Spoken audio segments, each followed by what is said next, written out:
Hello students, how are you? Hope you're doing good. I'm your science teacher and today we are going to start a new science chapter. That is chapter number 2, The Invisible Living World Beyond Our Naked Eye. तो इस chapter में हम पढ़ने वाले हैं ऐसे living organisms के बारे में जो इतने छोटे हैं कि हम उनको अपनी आंखों से नहीं देख सकते हैं। उनको देखने के लिए हमें बहुत पावरफुल माइक्रोस्कोप का यूज करना पड़ता है। ठीक है, so let's start this chapter. So chapter number 2, The Invisible Living World Beyond Our Naked Eye. Now introduction.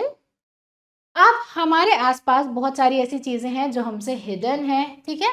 बहुत सारी ऐसी लिविंग थिंग्स हैं जो बहुत छोटी हैं जिनको हम हेल्प के बिना नहीं देख सकते हैं। इवन दो हमारे आईज बहुत ज़्यादा अमेजिंग है, वो बहुत सारी चीज़ें नहीं देख सकती है। बहुत सारे ऐसे टाइनी ऑर्गेनिजम्स हैं जो एयर में रहते हैं, वाटर, सॉइल, इवन हमारी बॉडीज के अंदर भी रहते हैं। ठीक है, बहुत पहले लोगों ने डिस्कवर किया था इन चीज़ों को स्पेशल लेंसेज की हेल्प से, जिसकी हेल्प से छोटी चीज़ें बड़ी दिखती थी। ठीक है, ऐसे लेंसेज बनाए जिससे छोटी चीज़ें भी बड़ी दिखती हैं। तो ये जो डिस्कवरीज थी, इससे इन्वेंशन हुआ माइक्रोस्कोप का। आज के टाइम पर अगर हमें किसी छोटी सी चीज को जूम करके देखना है तो हम माइक्रोस्कोप का यूज करेंगे। माइक्रोस्कोप ने दरवाजे खोले वर्ल्ड ऑफ माइक्रो ऑर्गेनिजम्स के। अब हम माइक्रो ऑर्गेनिजम्स को इजीली स्टडी कर सकते थे। ठीक है, इस चैप्टर में हम एक्सप्लोर करेंगे इसी इनविजिबल वर्ल्ड को। हम देखेंगे ये टाइनी ऑर्गेनिजम्स कौन है, कहाँ ये रहते हैं, कैसे ग्रो करते हैं, क्यों ये इम्पोर्टेंट है। इनमें से कुछ माइक्रो ऑर्गेनिजम्स ऐसे होते हैं जो हमारे लिए हेल्पफुल होते हैं और कुछ ऐसे होते हैं जो बीमारियां फैलाते हैं, डिजीज कॉज करते हैं। ठीक है, उसके बाद हम माइक्रो ऑर्गेनिजम्स को समझेंगे, देखेंगे कि वो कैसे हमें हेल्दी रहने में हेल्प करते हैं और कैसे हमें सिखाते हैं कि नेचर इवन स्मॉलेस्ट लेवल पर भी वर्क करता है। फाइन, अब हम माइक्रो ऑर्गेनिजम्स की बात कर रहे हैं तो सबसे पहले हमें समझना होगा कि सेल क्या है। तो जितने भी एनिमल्स और प्लांट्स हैं हमारे आसपास, वो ज्यादातर एक से ज्यादा सेल से मिलकर बने हैं। ठीक है, they are made up of more than one cell. अब इनकी जो बॉडीज हैं इनको हम क्या बोलते हैं, क्योंकि मल्टीपल सेल से मिलकर बने हैं इसलिए हम इनको बोलते हैं मल्टी सेल्यूलर ऑर्गेनिज्म। ठीक है, हमारी बॉडी में अलग अलग ऑर्गन्स हैं, जैसे हमारे हैंड्स हैं, लेग्स हैं। ये जो ऑर्गन्स हैं ये टिश्यू से मिलकर बने हैं। टिश्यू क्या है, कलेक्शन है सेल का जो कि साथ में काम करता है एक पर्टिकुलर फंक्शन परफॉर्म करने के लिए। साइंटिस्ट ने एस्टिमेट किया है कि एक एवरेज ह्यूमन बॉडी में लगभग 37 ट्रिलियन सेल्स होते हैं। ठीक है, हमारी बॉडी में लगभग 37 ट्रिलियन सेल्स हैं। हमारी बॉडी किस चीज से मिलकर बनी है, सेल से। प्लांट्स किस चीज से मिलकर बने हैं, सेल से। जितनी भी लिविंग थिंग्स हैं अगर उनकी बॉडीज को ब्रेक डाउन किया जाए तो एक लिविंग स्ट्रक्चरल यूनिट मिलेगी जिनको हम बोलते हैं सेल। तो सेल क्या है, सेल बेसिक स्ट्रक्चरल और फंक्शनल यूनिट है लाइफ की। हमारा बेसिक स्ट्रक्चर फॉर्म करते हैं, हमारा बेसिक फंक्शन फॉर्म करते हैं। ठीक है, हर सेल अपने आप में एक लिविंग एंटिटी है। फाइन, सेल भी खुद एक लिविंग एंटिटी है। सेल्स को अब हम कंपेयर कर सकते हैं ब्रिक से, हमारे आसपास की ईंटों से। ठीक है, जैसे कि ब्रिक से एक बिल्डिंग बनती है, एक घर बनता है, एक स्ट्रक्चर बनता है, उसी तरह सेम वे में लिविंग ऑर्गेनिजम्स किससे बनते हैं, सेल से। जैसे कि ईंटों से घर बनता है वैसे लिविंग ऑर्गेनिज्म सेल से बनते हैं। ठीक है, ईंट के बिना घर नहीं बन पाएगा। जो ईंट है उसकी बेसिक यूनिट है, वैसे ही हमारी बॉडी की बेसिक यूनिट है सेल। ठीक है, अलग अलग बिल्डिंग्स में अलग अलग डिजाइन और फंक्शंस होते हैं, पर सब बिल्डिंग्स ब्रिक से ही मिलकर बनी होती है। ठीक है, भले ही बिल्डिंग अलग अलग दिखती हैं एक दूसरे से, पर बने तो सब ब्रिक्स की होती हैं। सिमिलरली अलग अलग ऑर्गेनिजम्स भी डिफरेंट शेप और साइज के होते हैं, पर फिर भी वो सेल से ही मिलकर बने होते हैं। इसलिए हम सेल्स को क्या बोलते हैं, सेल्स हमारे बिल्डिंग ब्लॉक्स हैं लाइफ के। फाइन, अब हमने बोला क्योंकि हमारी बॉडी मल्टीपल सेल से मिलकर बनी है इसलिए हम मल्टी सेलुलर ऑर्गेनिजम्स कहलाते हैं। पर कुछ ऐसे सिंपल ऑर्गेनिजम्स होते हैं जो सिर्फ एक सेल से मिलकर बने होते हैं, जैसे कि बैक्टीरिया और प्रोटोजोआ, तो वो कहलाते हैं यूनिसेल्युलर ऑर्गेनिज्म। इवन कुछ एल्गाई और फंगी भी ऐसे ही बने होते हैं। दूसरी तरफ बहुत सारे कॉम्प्लेक्स ऑर्गेनिजम्स होते हैं, जैसे ह्यूमन बीइंग्स, जो कि एक से ज्यादा सेल से मिलकर बने होते हैं, मल्टीपल सेल्स होते हैं उनके अंदर। इनको हम बोलते हैं मल्टी सेलुलर ऑर्गेनिजम्स। ठीक है, इसके बाद जो एग है एक बर्ड का, वो रिप्रेजेंट करता है एक सिंगल सेल को। बर्ड का एग एक ही सेल से मिलकर बना है और वो इतना बड़ा होता है कि हम उसको नेकेड आई से भी देख सकते हैं, उसके लिए हमें माइक्रोस्कोप की जरूरत नहीं पड़ती है, ठीक है। तो मल्टी सेल्यूलर बहुत सारे सेल से मिलकर बने हैं और यूनिसेल्यूलर मतलब सिर्फ एक सेल से मिलकर बने हैं। फाइन, आप यहाँ देख सकते हो यूनिसेल्युलर ऑर्गेनिजम्स और multicellular organisms. Fine, now discovery of the cell. अब हम बात कर रहे हैं सेल की, पर ये सेल डिस्कवर कैसे हुआ, किसको पता चला कि हमारी बॉडी सेल से मिलकर बनी है। तो सेल डिस्कवर किए थे एक इंग्लिश साइंटिस्ट ने जिनका नाम था रॉबर्ट होक। उन्होंने डिस्कवरी की थी 1665 में। उन्होंने क्या किया था, पतली पतली स्लाइसेस ऑब्जर्व की थी कॉर्क की एक सिंपल माइक्रोस्कोप के अंदर, और देखा था हर स्लाइस में कुछ छोटे छोटे कंपार्टमेंट्स हैं, ठीक है, छोटे छोटे क्या है, बॉक्सेस टाइप है। तो रॉबर्ट हुक ने इन कंपार्टमेंट्स को बोला सेल, ठीक है, सेल का मतलब है स्मॉल रूम्स। तो जब रॉबर्ट हुक ने इन बॉक्सेस और सेल को ऑब्जर्व किया कॉर्क में, तो वो एक्चुअली क्या थे, डेड सेल। कॉर्क में जो सेल्स थे वो कैसे थे, डेड सेल्स थे, ठीक है। आप यहाँ देख सकते हो कि कॉर्क में सेल्स कैसे दिखते हैं। उसके बाद सेल्स, अब हजारों साल पहले तक तो किसी ने नहीं देखे थे सेल, पर उसके 150 साल बाद तक भी रॉबर्ट हुक की डिस्कवरी को कोई इतना नहीं जानता था, सेल के बारे में किसी को इतना नहीं पता था जब तक माइक्रोस्कोप को इम्प्रूव नहीं किया गया था। आज के टाइम पर हमारे पास बहुत सारे मैग्नीफाइंग ऑप्टिकल डिवाइसेस हैं जिनको साइंटिस्ट यूज करते हैं स्टडी करने के लिए छोटी छोटी डिटेल्स सेल की। Fine, now cell structure and function. अब सेल का स्ट्रक्चर और फंक्शन कैसा होता है, तो जनरल स्ट्रक्चर के बेसिस पर जो कंपोनेंट सेल के अंदर प्रेजेंट हैं वो दो टाइप्स के होते हैं, एक प्लांट सेल, दूसरा एनिमल सेल, ठीक है। बहुत सारी ऐसी चीजें हैं जो प्लांट सेल और एनिमल सेल के बीच में कॉमन है, पर फिर भी वो डिफरेंट है बहुत सारे वेज में, ठीक है। इसके बारे में हम बाद में पढ़ेंगे, पहले हम बेसिक पार्ट्स पढ़ रहे हैं सेल के, ठीक है। क्या सिमिलैरिटीज है, क्या डिफरेंस है, वो तो हम बाद में पढ़ेंगे, और हम देखते हैं सेल का बेसिक स्ट्रक्चर कैसा दिखता है। आप यहाँ देख सकते हो एक प्लांट सेल है जिसमें एक सेल मेम्ब्रेन है, अंदर साइटोप्लाज्म है, यहाँ पर एक सेल वॉल भी है, एक न्यूक्लियोलस है अंदर, फिर एक न्यूक्लियस मेम्ब्रेन है, यहाँ पर माइटोकॉन्ड्रिया है, ठीक है। उसके बाद एनिमल सेल में क्या है, सेल मेम्ब्रेन है, माइटोकॉन्ड्रिया है, न्यूक्लियर मेम्ब्रेन है, न्यूक्लियस है, न्यूक्लियोलस है और साइटोप्लाज्म भी, ठीक है। Basic parts of cell are cell membrane, cytoplasm and nucleus.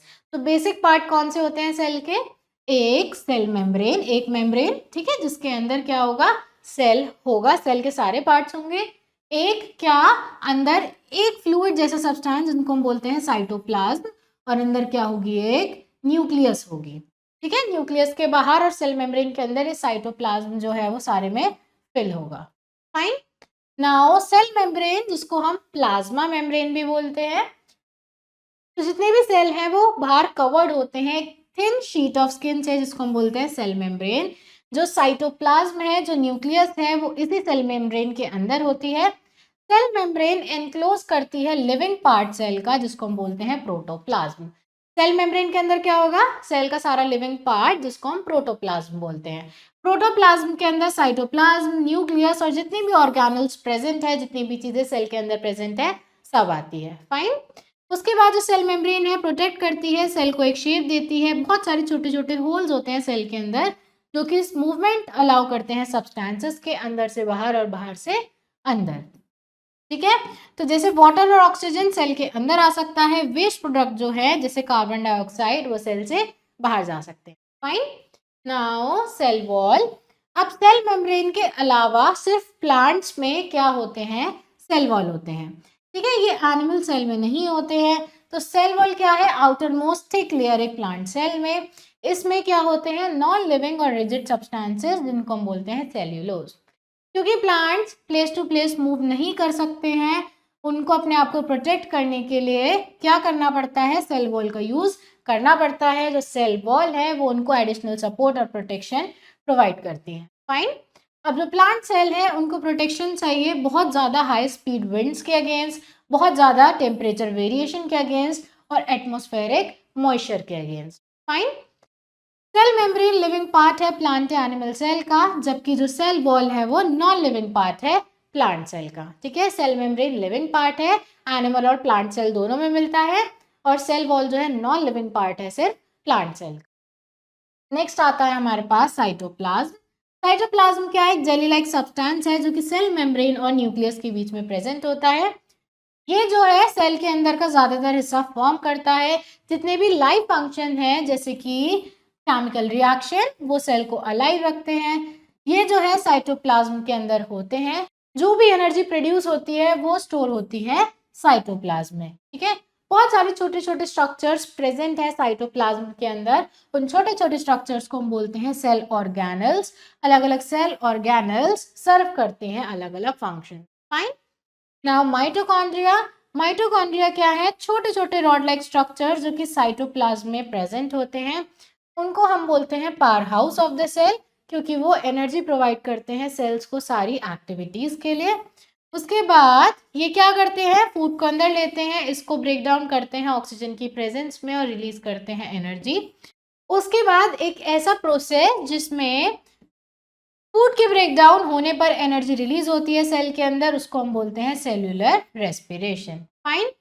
अब नंबर ऑफ माइटोकॉन्ड्रिया पर सेल वेरी करती है ऑर्गेनिज्म टू ऑर्गेनिज्म। ठीक है, टिश्यू और सेल टाइप पर भी ये डिपेंड करती है। जैसे रेड ब्लड सेल्स में कोई माइटोकॉन्ड्रिया नहीं होती है और लिवर सेल और मसल सेल में थाउजेंड्स ऑफ माइटोकॉन्ड्रिया प्रेजेंट होती है। फाइन। उसके बाद आते हैं वैक्यूल्स। अब वैक्यूल्स क्या होते हैं? सैक लाइक स्ट्रक्चर होते हैं, बैग जैसे स्ट्रक्चर होते हैं जो कि एक मेम्ब्रेन से एनक्लोज्ड होते हैं। ठीक है, उनके बाहर एक मेम्ब्रेन होती है। अब इनके अंदर फूड होता है या वेस्ट होता है जो कि वाटर में डिजोल्व होता है। जो फंक्शन है वैक्यूल का वो क्या है कि अलग अलग सब्सटेंस को स्टोर करे। बैग जैसा स्ट्रक्चर है, अलग अलग सब्सटेंसेस को ये स्टोर करेगा, जैसे कि air, food, excess water, useful minerals या फिर वेस्ट प्रोडक्ट। प्लांट सेल्स में बड़े बड़े वैक्यूल्स होते हैं as compare to animal cells. मतलब एनिमल सेल्स में वैक्यूल का साइज छोटा होता है, प्लांट सेल में वैक्यूल का साइज बड़ा होता है।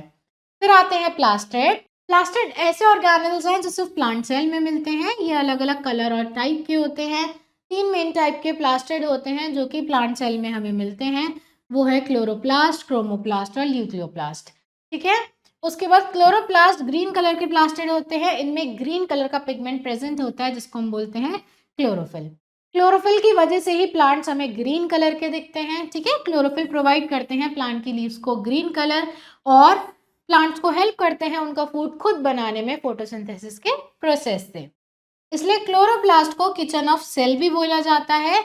ये प्लांट के उस पार्ट में सिचुएटेड होता है जिस पर डायरेक्ट सनलाइट पड़ती है। ठीक है, उसके बाद आते हैं chromoplast. Chromoplast non green brightly coloured plastid होते हैं। ये ऑरेंज, येलो, रेड, ब्राउन किसी भी कलर के हो सकते हैं। इसमें पिगमेंट होते हैं जिनकी वजह से फ्लावर और फ्रूट को कलर मिलता है। जैसे कि रेड कलर टमाटोस का रेड कलर्ड क्रोमोप्लास्ट की वजह से आता है।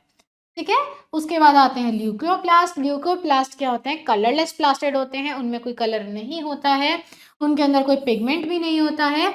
वो प्लांट के उस पार्ट में प्रेजेंट होते हैं जो डायरेक्टली सनलाइट से एक्सपोज्ड नहीं है, जैसे कि रूट्स और सीड्स। इसके अलावा बहुत सारी सेल ऑर्गेनल्स प्रेजेंट होती है साइटोप्लाज्म में। जो हर ऑर्गेनल है एक यूनिक फंक्शन परफॉर्म करती है सेल के अंदर। फाइन। Now nucleus. जो न्यूक्लियस है लार्ज स्फेरिकल ऑर्गेनल है जो कि सेल के सेंटर में फ्लोट करती रहती है। ये सब प्लांट और एनिमल सेल्स में हमें देखने को मिलती है। जो न्यूक्लियस है वो डायरेक्ट करती है सेल की ग्रोथ, कंट्रोल करती है सारी सेल्यूलर एक्टिविटीज को। ठीक है, इसलिए हम न्यूक्लियस को क्या बोलते हैं कि वो सेल का कंट्रोल सेंटर है, क्योंकि वो सारी सेल एक्टिविटीज को कंट्रोल करता है। इसलिए हम इसको ब्रेन ऑफ सेल भी बोलते हैं। तो जो न्यूक्लियस है वो साइटोप्लाज्म से सेपरेटेड होती है एक मेम्ब्रेन के थ्रू। उस मेम्ब्रेन को बोलते हैं हम न्यूक्लियर मेम्ब्रेन। ठीक है, न्यूक्लियस के बाहर एक मेम्ब्रेन है, एक सेपरेशन है जिसको हम क्या बोलते हैं? Nuclear membrane. जो लिक्विड प्रेजेंट होता है न्यूक्लियस में उसको हम बोलते हैं न्यूक्लियोप्लाज्म। जो न्यूक्लियो मेम्ब्रेन है वो कैसी है? पोरस है, उसके अंदर छोटे छोटे पोर्स, छोटे छोटे होल्स हैं जिसकी वजह से मटेरियल की मूवमेंट हो सकती है साइटोप्लाज्म और न्यूक्लियोप्लाज्म के बीच में। ठीक है, इसके बाद जो न्यूक्लियस है उसमें छोटे छोटे थ्रेड लाइक स्ट्रक्चर्स भी हैं जिनको हम बोलते हैं क्रोमोसोम्स। ये जो क्रोमोसोम्स हैं ये जीन्स से मिलकर बने होते हैं। जीन्स क्या होते हैं? जीन्स रिस्पॉन्सिबल होते हैं सेल के कैरेक्टरिस्टिक के लिए कि सेल कैसा होगा, ऑर्गेनिजम्स कैसा होगा, उसके कैरेक्टरिस्टिक क्या होंगे, ये डिपेंड करते हैं जीन्स पर। जीन्स में इंफॉर्मेशन नीडेड होती है जो सेल को फंक्शन और रिप्रोड्यूस करने के लिए चाहिए होती है। फाइन। अब जो फंक्शन है क्रोमोसोम्स का वो क्या है कि वो ट्रांसफर करेंगे कैरेक्टरिस्टिक पेरेंट सेल से ऑफस्प्रिंग सेल में जीन्स के थ्रू। ठीक है, जो भी जीन्स हमें पेरेंट से मिलेंगे वो ट्रांसफर होंगे क्रोमोसोम्स के थ्रू। फाइन। ये जो ट्रांसफर है कैरेक्टरिस्टिक का from parent cell to offspring cell क्या कहलाता है? इनहेरिटेंस। ये चीज हमने अपने पेरेंट से इनहेरिट की है। ठीक है, उनसे हमें ये चीजें, ये कैरेक्टरिस्टिक्स मिले हैं। अब इनके अलावा जो न्यूक्लियोप्लाज्म है और जो क्रोमोसोम्स हैं या फिर न्यूक्लियस है, उनके अंदर एक छोटा राउंड स्ट्रक्चर भी होता है जिसको हम बोलते हैं न्यूक्लियोलस। ठीक है, देन न्यूक्लियस को हम स्टेन कर सकते हैं एक डाई के थ्रू और ऑब्जर्व कर सकते हैं उसको अंडर अ माइक्रोस्कोप। ठीक है, एक डाई डालकर हम सेल पर उसको माइक्रोस्कोप के अंदर देख सकते हैं। Now knowledge booster. जीन क्या है? जीन एक यूनिट है इनहेरिटेंस के लिविंग ऑर्गेनिज्म में, जो कि ट्रांसफर करती है कैरेक्टरिस्टिक्स पेरेंट से ऑफस्प्रिंग तक। इसका मतलब है कि पेरेंट्स आपको कुछ कैरेक्टरिस्टिक्स देंगे, आप अपने पेरेंट्स की तरह ही लगोगे। जैसे अगर आपके फादर के पास ब्राउन आईज है तो हो सकता है कि आपकी भी ब्राउन आईज हो, और अगर आपकी मदर के कर्ली हेयर है तो हो सकता है कुछ अनचेंजिंग हेयर कैरेक्टरिस्टिक्स आप में भी आए। ठीक है, उसके बाद एक जीन के अंदर इंफॉर्मेशन होती है आई कलर की, दूसरे जीन में इंफॉर्मेशन होती है हेयर टाइप की। अलग अलग जीन्स जो हैं पेरेंट से मिलते हैं जिससे अलग अलग कैरेक्टरिस्टिक बनते हैं। जैसे कि अगर आपके फादर की ब्राउन आई है, आपकी मदर की ब्लू आई है, तो हो सकता है कि आपकी ब्राउन आई हो, ब्लू आई हो, इवन हो सकता है दोनों में से कोई आईज का कलर आप इनहेरिट ना करो, आपकी अलग अपनी ब्लैक आईज हो। ठीक है, तो ऐसा इसलिए है क्योंकि कॉम्बिनेशन जो होता है फादर्स और मदर जीन्स का, वो एक डिफरेंट कैरेक्टरिस्टिक को लीड कर सकता है। ठीक है, now comparison between plant cells and animal cell. अब प्लांट सेल और एनिमल सेल्स एक दूसरे से अलग कैसे होते हैं उसको समझते हैं। मेन सिमिलैरिटीज क्या है प्लांट सेल और एनिमल सेल में? कि प्लांट और एनिमल सेल दोनों में एक सेल मेम्ब्रेन होती है, साइटोप्लाज्म होता है और न्यूक्लियस होती है। प्लांट सेल और एनिमल सेल में दोनों में माइटोकॉन्ड्रिया होती है। अगर हम डिफरेंसेस की बात करें तो प्लांट सेल के पास सेल वॉल होती है, एनिमल सेल के पास सेल वॉल नहीं होती है। प्लांट सेल के पास प्लास्टिड होती हैं जो कि प्लांट के अलग अलग पार्ट को कलर देती हैं, और एनिमल सेल के पास कोई भी प्लास्टिड्स नहीं होती हैं। फाइन। उसके अलावा बड़ी बड़ी वैक्यूल्स प्रेजेंट होती है प्लांट सेल में, जबकि एनिमल सेल्स में या तो वैक्यूल्स नहीं होती हैं या छोटी छोटी वैक्यूल्स प्रेजेंट होती हैं। Fine. Now one activity is given to us. इस एक्टिविटी के अंदर हमें क्या करना है? हमें अनियन पील सेल्स को पढ़ना है। ठीक है, जब आप एक प्याज को छीलोगे उसकी पतली सी पीलिंग निकलेगी, तो हमें उस पीलिंग में जो सेल्स हैं उसको स्टडी करना है। तो इसके लिए हमें onion bulb, water microscope, glass light, cover slip, methylene blue solution चाहिए। ठीक है, अब आपको क्या करना है? अनियन बल्ब लेना है, पीसेस में काटना है, उसकी थिन लेयर को फ्लैशी लेयर से सेपरेट करना है। उसके बाद ये जो लेयर आएगी इसको बोलेंगे हम अनियन पील। अब इस अनियन पील को आपको एक ग्लास लाइट के ऊपर रखना है। अब आपको उस ग्लास लाइट के ऊपर एक वेट माउंट ऐड करना है, 2 ड्रॉप्स ऑफ वाटर का। उसके बाद क्या करना है? उसमें मिथाइलिन ब्लू सॉल्यूशन जो कि एक डाई है वो डालनी है। अब जो आपकी स्लाइड थी उस स्लाइड पर आपको प्लेस करना है कवर स्लिप। उसके बाद स्लाइड को आप माइक्रोस्कोप के अंदर देखोगे तो आपको कुछ ऐसे सेल्स दिखेंगे।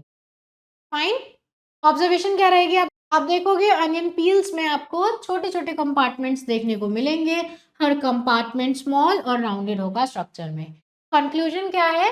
तो छोटे कंपार्टमेंट्स हैं, इनको हम बोलते हैं onion peel cells. Rounded structure में ये होते हैं और हर कंपार्टमेंट में न्यूक्लियस होती है। फाइन। उसके बाद एक्टिविटी 2, हमारा एम क्या है? हमें अब ह्यूमन चीक सेल्स देखने हैं। इसके लिए हमें एक टूथपिक चाहिए, water microscope, glass light, cover slip, methylene blue solution चाहिए। अब आपको क्या करना है? एक टूथपिक लेनी है और अपने चीक के अंदर से आपको क्या करना है? स्क्रैच करना है। आपको मेक श्योर करना है कि आप स्क्रैपिंग के टाइम अपने आप को हर्ट ना करो। आपको एक लिटिल बिट ऑफ स्क्रैपिंग उस ग्लास लाइट पर डालनी है, उसके बाद उस पर पानी डालना है, अगेन मिथाइलिन ब्लू सॉल्यूशन डालना है और उस लाइट पर कवर लगा देना है, उसको माइक्रोस्कोप के नीचे ऑब्जर्व करना है। आप क्या देखोगे? आप देखोगे कि आप सेल मेम्ब्रेन, न्यूक्लियस और साइटोप्लाज्म को आइडेंटिफाई कर पा रहे हो ह्यूमन चीक सेल्स में। ठीक है, जैसे कि आप इस पिक्चर में देख सकते हो। Now moving on to next, prokaryotic and eukaryotic cells. अब प्रोकैरियोटिक और यूकैरियोटिक सेल्स क्या है? तो अगर आप एक बैक्टीरियल सेल को ऑब्जर्व करोगे एक माइक्रोस्कोप के नीचे, तो आप क्या देखोगे कि आप एक स्पेरिकल न्यूक्लियस या फिर सेंटर ऑफ द सेल को इजीली नहीं पहचान पा रहे हो, क्योंकि ये वेल ऑर्गेनाइज सेल नहीं होते हैं मल्टी सेल्यूलर ऑर्गेनिज्म की तरह। ठीक है, जो न्यूक्लियस है बैक्टीरियल सेल की वो वेल ऑर्गेनाइज नहीं है। बैक्टीरियल सेल जो है पुराने टाइप का है, ठीक है, प्रिमिटिव है, और इसकी जो न्यूक्लियस है उसके बाहर कोई न्यूक्लियर मेम्ब्रेन नहीं है। जो न्यूक्लियस है वो साइटोप्लाज्म के साथ मिक्स हुई हुई है। फाइन, आप यहाँ देख सकते हो एक प्रोकैरियोटिक सेल, कोई चीज हमें यहाँ पर क्लियर नहीं है, कोई ऑर्गेनेल क्लियर नहीं है। सेल जिनमें न्यूक्लियर मटेरियल होते हैं और वो न्यूक्लियर मटेरियल बाउंडेड नहीं होते हैं न्यूक्लियर मेम्ब्रेन से, उनको हम बोलते हैं प्रोकैरियोटिक सेल, जिसका मतलब है प्रिमिटिव, और कैरियन का मतलब है न्यूक्लियर। ठीक है, ऐसे ऑर्गेनिज्म जिनके पास प्रोकैरियोटिक सेल स्ट्रक्चर होते हैं उनको हम बोलते हैं प्रोकैरियोट्स। फाइन, नाउ एक सिंपल यूनिसेलुलर ऑर्गेनिज्म क्या होगा? प्रोकैरियोटिक होगा। एक बैक्टीरियल सेल प्रोकैरियोट है क्योंकि इसके पास कोई रियल न्यूक्लियस नहीं है। फाइन, उसके बाद दूसरी तरफ सेल जिनमें न्यूक्लियर मटेरियल एनक्लोज्ड होते हैं न्यूक्लियर मेम्ब्रेन के अंदर, उनको हम बोलते हैं यूकैरियोटिक सेल। ऐसे ऑर्गेनिजम्स जिनके पास यूकैरियोटिक सेल्स होते हैं उनको हम बोलते हैं यूकैरियोट्स। ठीक है, यू का मतलब है ट्रू, कैरियन का मतलब अगेन न्यूक्लियस, यानी कि उनके पास असली न्यूक्लियस होती है। कॉम्प्लेक्स मल्टीसेल्युलर ऑर्गेनिजम्स यूकैरियोटिक होते हैं, जैसे कि plants, animals, fungi, protozoa eukaryotes है। अमीबा क्या है? यूकैरियोटिक है, क्योंकि इसमें एक प्रॉपर न्यूक्लियस है जिसमें न्यूक्लियर मेम्ब्रेन है। उसके बाद onion cells, human cheek cells. उसके बाद onion cell, human cheek cells जो आपने ऑब्जर्व किए हैं एक्टिविटी 1 और 2 में, वो भी क्या है? यूकैरियोटिक सेल्स है। Fine, now number, shapes and sizes of cells in an organism. अब कितने नंबर में होंगे सेल, क्या उनकी शेप होगी, क्या साइज होगा, वो हम पढ़ते हैं। Unicellular and multicellular organisms. तो आपको ये पता चल गया है कुछ ऑर्गेनिज्म एक सेल से मिलकर बने हैं यूनिसेल्युलर, कुछ बहुत सारे सेल से मिलकर बने हैं मल्टीसेल्युलर। ठीक है, तो ऐसे ऑर्गेनिजम्स की अब हम बात कर रहे हैं जो सिर्फ एक सेल से मिलकर बने हैं, जैसे कि अमीबा, पेरिमीशियम और बैक्टीरिया, उनको हम बोल रहे हैं यूनिसेल्युलर ऑर्गेनिज्म। अब ये जो सिंगल सेल है ये कंप्लीट ऑर्गेनिज्म की तरह बिहेव करता है, यही ऑर्गेनिज्म है, यही सेल है, और सारी नेसेसरी एक्टिविटीज को परफॉर्म करता है। मूवमेंट है, फूड डाइजेशन है, रेस्पिरेशन है, या फिर वेस्ट को एक्सक्रीट करने का काम है, स्टिमुलाई को रिस्पॉन्ड करना है, रिप्रोड्यूस करना है, सब यही करेगा। ठीक है, सिमिलरली ऐसे फंक्शन मल्टीसेल्युलर ऑर्गेनिजम्स में भी होते हैं, पर इसमें बहुत सारे ऑर्गन्स यूज होते हैं। ठीक है, वेरियस ऑर्गन्स होते हैं इसमें जो कि अलग अलग टाइप के सेल से बनते हैं। फाइन, ऑलमोस्ट जितने भी ऑर्गेनिज्म हैं जो कि आप अपने आसपास देख पा रहे हो अपनी नेकेड आईज से, वो मल्टी सेल्युलर ऑर्गेनिज्म है। ऐसे ऑर्गेनिज्म जो बहुत सारे सेल से मिलकर बनते हैं उन्हीं को मल्टी सेल्युलर ऑर्गेनिजम्स बोलते हैं। एक ह्यूमन बीइंग भी मल्टी सेल्युलर ऑर्गेनिज्म है, क्योंकि हमारे अंदर बहुत सारे काइंड्स ऑफ एनिमल सेल्स हैं। मल्टी सेल्युलर ऑर्गेनिज्म अपनी लाइफ बिगिन करता है एक सिंगल सेल से। ठीक है, सिंगल सेल वाली कौन सी स्टेज होती है? एक फर्टिलाइज्ड एग सेल, जिसको हम बोलते हैं zygote. Fine, fertilized egg cell divide होता है, मल्टीप्लाई करता है, उसके नंबर जो है बढ़ते जाते हैं, ऑर्गेनिज्म डेवलप होता है। जैसे कि चिकन जो है एक सिंगल सेल एग से बॉर्न होता है, ऐसे ही चिकन ग्रो करता है एग के अंदर, जो सेल हैं डिवाइड करते हैं और ज्यादा नए सेल फॉर्म होते हैं, और एक टाइम के बाद वो स्मॉल चिक एग में से हैच कर जाता है। फाइन, उसके बाद नॉलेज बूस्टर, एक बिगर ऑर्गेनिज्म में ज्यादा नंबर ऑफ सेल होते हैं as compare to smaller organism. Smaller organism होगा तो सेल कम होंगे, बड़ा ऑर्गेनिज्म होगा तो सेल और ज्यादा होंगे।